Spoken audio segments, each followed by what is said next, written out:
Cette parole de Dieu que je viens partager ce matin est peut-être pour vous.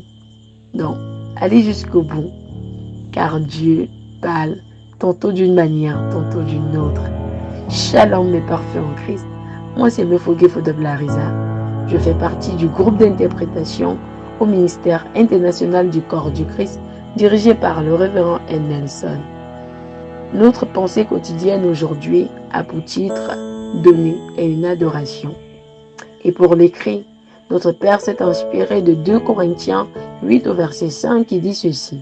« Ils n'ont pas seulement fait comme nous l'avions espéré, mais ils se sont premièrement donnés eux-mêmes au Seigneur, puis à nous par la volonté de Dieu. » Voici la pensée de notre Père.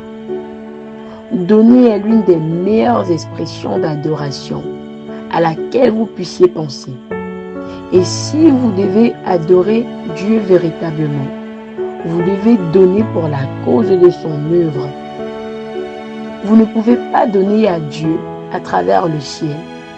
Si vous devez à Dieu, vous devez donner à un homme à qui Dieu a confié une mission ou une mission à exécuter. Beaucoup de gens ont du mal à donner à Dieu ou à accomplir les œuvres du ministère simplement parce qu'ils accordent à cœur une valeur inutilement élevée à leur richesse matérielle. Le peuple de Macédoine s'est donné le premier. Pensez-y. Si vous pouvez vous-même donner à quelqu'un, que pouvez-vous retenir de cette personne?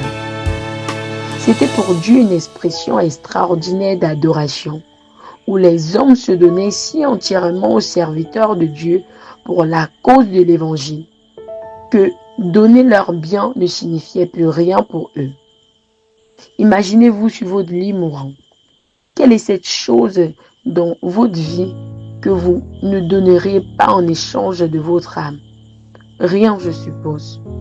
Ainsi, si vous donnez à Dieu tout votre être, qui a bien plus de valeur que tous vos biens, vous ne pouvez sûrement pas refuser à Dieu de simples biens périssables.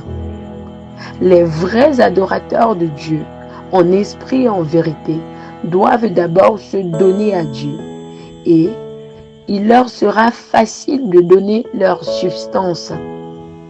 Et si vous faites partie de ces généreux donateurs, votre récompense sera tout simplement trop grande pour être mesurée, tant dans cette vie que dans l'éternité. Que le Saint-Esprit fasse de vous un donateur et un adorateur à partir d'aujourd'hui, au nom de Jésus-Christ. Amen. Vous êtes bénis dans le nom du Seigneur.